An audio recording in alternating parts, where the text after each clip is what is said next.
I'm Mike AD, and this is This Week in Wrestling. And due to unforeseen circumstances, my cable box went down this Wednesday. So unfortunately, I will not be covering the A show. The WWE Network in all its wisdom wishes to replay mundane content, but not the show that perpetually brings home the bacon. NXT will not be covered this week. On top of that, 205 will not be covered this week. Box broken. Besides, I'm suffering from a major cold this week and my head feels like it's going to explode. I feel legitimately 6 out of 10. On to Monday night, where we get the emotional video package centering around the Roman Reigns abdication of the Universal Championship due to his cancer diagnosis. One thing is clear. Even when Roman isn't here, even after he turns back to Joe, the promotion is still centered around him.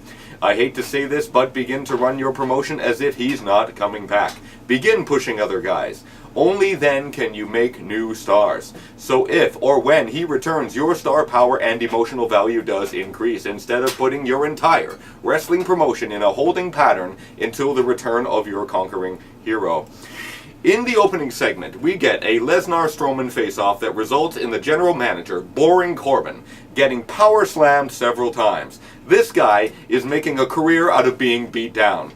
A word of warning. Don't mess with anyone attached to Stephanie McMahon's umbilical cord of power. Lesnar then lays out Strowman. A replay of the Ambrose turn. Both DX, Taker, and Kane are here. And later tonight, a 10-woman tag that nearly results in my TV being broken. The United Balor of Benetton versus Lashley again, because he got lucky. Lio Rush then cuts the best promo of his career. Must be a fluke. Lashley is so good, he looks so much like money, he smells so much like money, that he needs Lio Rush's interference to prevent a loss, thereby causing him to lose. Balor's friends then disappear, and the two men pound the little Irishman into dust.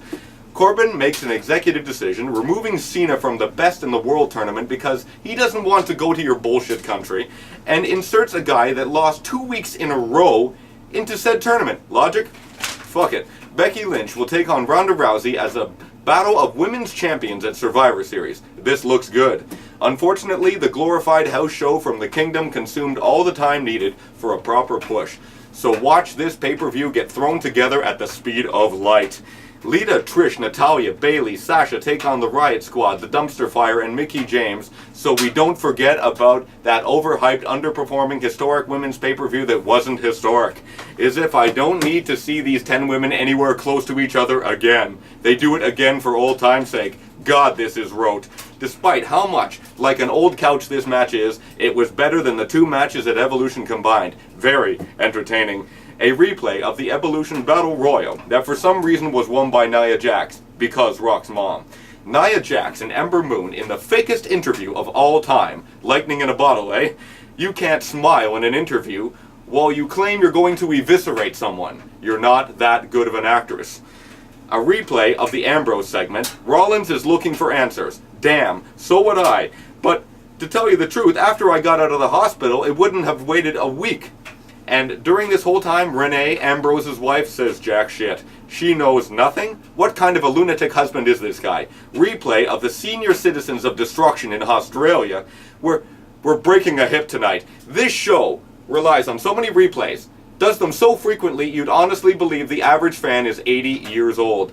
If we took away the replays, the rematches, and the superfluous content, this would be a 2-hour show again. If I hear one more salute, fuck it, here's a 1-finger salute. Elias, who now interrupts himself, blows off Dana Brooke, steals someone's cake, then performs in front of Corbin's dressing room door. Then he takes a blind side from the Punjabi charismatic vacuum. This is only going one place. Elias wins, crime doesn't pay.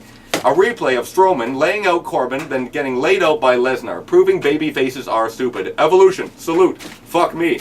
Oh, and now we get the bracket for the tournament. Seth versus Lashley, Angle versus Ziggler, Jeff Hardy versus The Miz, Mysterio versus Randy Orton. How will they screw this up? Kurt Angle, a career retrospective. Really nice, but he must be out of his mind if he thinks he's winning this tournament. Not happening. Oh my god, the Ascension are back. Oh my god, it's Gable and Rude. Give this guy his own robe. And the team that laid them both out, it's the AOP. Can't wait for this one. It's wild. They actually admit that 3 weeks ago they beat them down. Follow-up, I guess. And the glorious team win, and quick. What do we call this? 33 booking? Anyhow, AOP lose their cool, have a temper tantrum, and then destroy them both again. My only question is, why not show all that truculence and aggression during the match? Not after you've added another one to the loss column. But who am I kidding? Wins and losses mean nothing, right, Vince? Roman Reigns, replay number 7. This time it's kids battling pediatric cancer wishing him luck. I can feel it now. The rapid upchuck is beginning. Let fans have a chance to miss him. Even when he's not there, you're forcing him up their ass like a rocket launcher. Replay number 3 of the Ambrose turn. Damn, it was sinister. Evolution, salute, barf. Out comes Rollins for answers. Apparently he's going to make his life a living hell. You know what drives fans crazy? Turns with no explanation. Attack with no explanation. Turns that make no sense. Guys that disappear from the roster for months on end. Stories that get dropped. Horse shit ad nauseum. He's a lunatic is not a good enough explanation. Lashley will apparently be the best in the world. Man, this guy is a black hole of charisma. Crown Jewel? What country is this from? Never mind. DX replay. Fans so hungry for nostalgia they ignore how old these guys are and suck their wrinkled dicks. Wait a minute. What universe am I in? The Lucha House Party is on Raw? Cruiserweights are on Raw? Desperate for content? Where's Bray Wyatt? The B-Team. Mojo Rawley. Zack Ryder, creative must have nothing for them. I begin to hallucinate.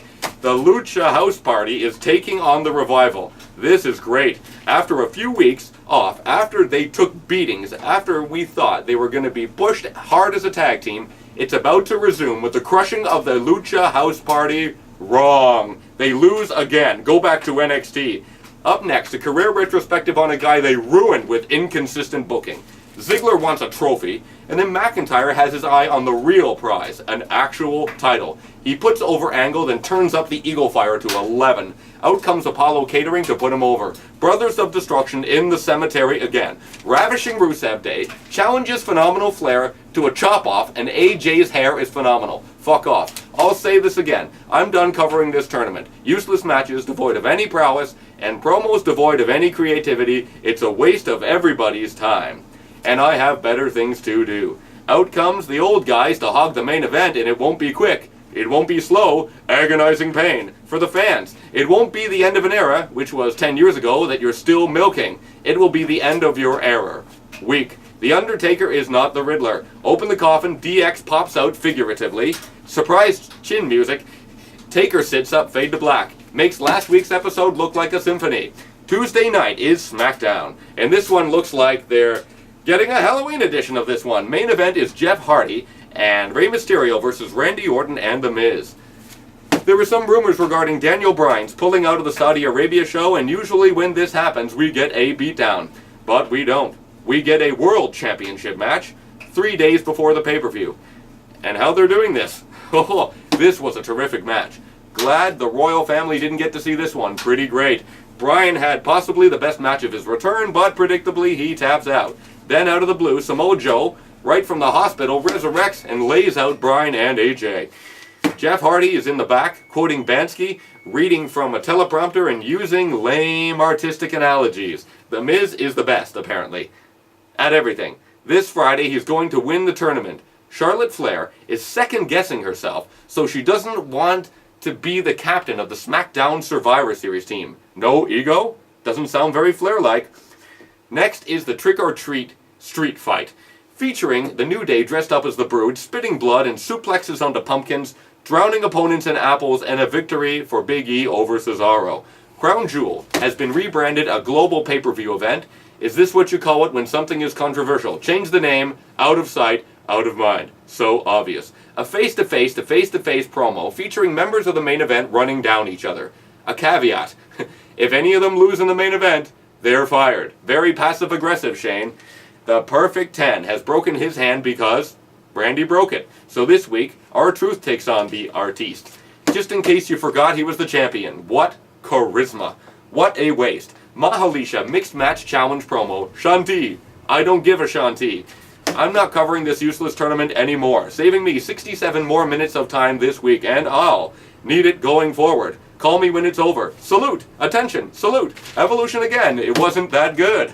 Replay of the Samoa Joe attack. Now AJ looks pissed. Pissed enough to make a mistake and put the title on the line against Joe this Friday in the Swamp of Sadness. Becky Lynch, short and sweet. I will rip off Ronda's arm. Nice shirt. A ridiculous plethora of tweets. Kissing the ass of the Evolution special. Here's a hashtag. Hashtag overhyped. The Boston Red Sox get their replica title. A team who spends more money on players than anyone except the Yankees. Buy your own belt. Joe's back. He lost twice, by the way. Ravishing Rusev Day. Challenge Phenomenal Flair to a chop-off. Chop off the wire to my cable box so I don't have to see this. Brutal main event. Wow. This is an exciting match. With an obligatory bells and whistles, predictably Randy lays everybody out. You know what that means. On to Wednesday. It's UK. That Wednesday afternoon show where only the indie fans know who the hell these guys are. The main event will be Zach Gibson versus Noam Dar. The night starts out with Trent Seven versus Saxton Luxley. This match was decent and featured a man with an unremarkable physique and a hippie-looking guy, which was, essentially, a slap contest between two guys with bushy beards and a burning hammer. God, I love that move. 7 wins. A feature on the Coffee Boys. And speaking of that, I need one. And I could rather have some amphetamines right now. I'm sick. Flash Webster, the man with hideous pants and a motorcycle helmet, pulls off a shock victory over Mark Coffey, but then takes a predictable 2-on-1. He's then saved by 2 guys, I don't know who they are. Apparently, there's some woman named Ginny, and she's a fashion queen. Can she wrestle? Otherwise, fuck off. Danny Burch then has a slugfest against the Thunderstorm Sam Gladwell. Wow, are they pushing this guy hard. Come and have a go if you think you're hard enough. Because I'm not hard to find. Expect this guy, Mastiff, Gibson, and Dunn to form the title picture for a while. Jordan Devlin, in a promo package that proves 2 things. Not only is he little, but he's also the cockiest guy in UK. Then Zach Gibson and Noam Dar have a great match that was highly contested, hard-hitting, and made Dar look extremely good even in defeat. Zach Gibson reminds you of that guy that would cut you with a broken beer bottle.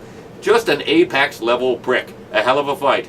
On to Friday afternoon with Crown Jewel, the expensive pay-per-view event from the theocratic autocracy of Saudi Arabia. Despite all the protestations, despite Daniel Bryan and John Cena opting to sit this one out, the money from these 6th century thugs was just too good. Saudi Arabia, a nation where it's okay for a man to wear sandals and his wife to wear a garbage bag. Saudi Arabia, a nation where you don't dare be a religious minority or, God forbid, a sexual minority, peace be upon you, and definitely don't be a journalist because you could be strangled, dismembered, and ultimately silenced. First thing we notice is, what the fuck is Renee doing there? And why isn't she covered up? Women have been jailed, beaten, or killed for less. Let's get on with it. Rey Mysterio defeats Randy Orton, and then he has a predictable temper tantrum, laying the little man out. The Miz then defeats Jeff Hardy in a predictable and lackluster match, setting up the cocky Miz against an injured opponent. Seth Rollins goes over Lashley in a very short match that thankfully did not include Leo Rush reading from the Quran, and Kurt Angle loses to Ziggler, setting up a match that we've seen dozens of times. The Big Bar, with the help of the Big Show, knock off the New Day, effectively sending them to the back of the line. And where the fuck is Sanity? Where are the Usos? Gotta love the Smackdown tag division. The Miz then beats Mysterio, punching his ticket to the finals, and then Drew McIntyre interferes just enough to give Ziggler the win, so we get a heel-on-heel matchup in the finals. Baffling. AJ Styles then has a very good match with Samoa Joe, the guy thrown into this position when Daniel Bryan decided, fuck no, I'm not going to that prison. Hence, what you saw on Tuesday night. Finish comes out of nowhere because we have to save time. For what? Next, the Universal Championship match. I can only wonder, if this was still a triple threat and Roman was in this match, would it be the main event?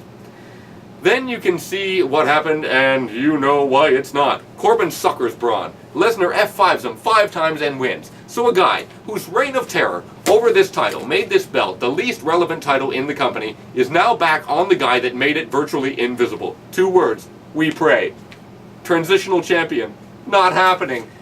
A word of note, you don't run a commercial for the women's match in Saudi Arabia. I think you triggered the royal family. They just had a simultaneous shit and an instantaneous ejaculation.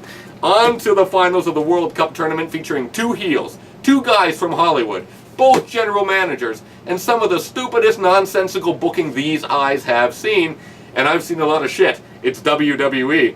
Who the fuck booked this? Brawl. Miz gets hurt. So instead of giving the cup to Ziggler by forfeit, they substitute Shane McMahon into the match without protest, and he wins! Shane McMahon, the best in the world, and he runs around the ring celebrating with the trophy. The most dumb, selfish, short-sighted booking of a tournament possible. Executed by the master narcissist himself, Vince McMahon, who cannot wait to waste more time, more camera time, on his part-time son to get a brand versus brand angle over. How about this? Work with the talent that you have to get them over instead of what we get next. Octogenarian X versus the old age home of destruction. Fans are chanting, "This is Akbar." Broken tables. Too long. Too old. Too much promotion for guys. Triple H gets hurt. Shawn tries hard as he can to work as hard as he can. Unfortunately, Triple H is injured, so this one was 45 minutes of pain. In selfish fashion, DX goes over and this one goes off the air before we can profess the Shahada. Fuck this company. That's it for this week in wrestling. I saved 2 hours of my life simply because my cable box malfunctioned and I'm better for it. Don't like the humor? I know you do. That's why you're here. I'm that guy that you protest in public but deep down inside you agree with. Don't like the language? Fuck you. Don't want to hear about Saudi Arabia anymore? Change the channel. Don't like the content? I didn't create it. I'm just a security guard. I just observe and report. Until next week. This has been the Knights of the Squared Circle Wrestling Podcast Extra, This Week in Wrestling. Good night, and rest in peace, World Cup Tournament.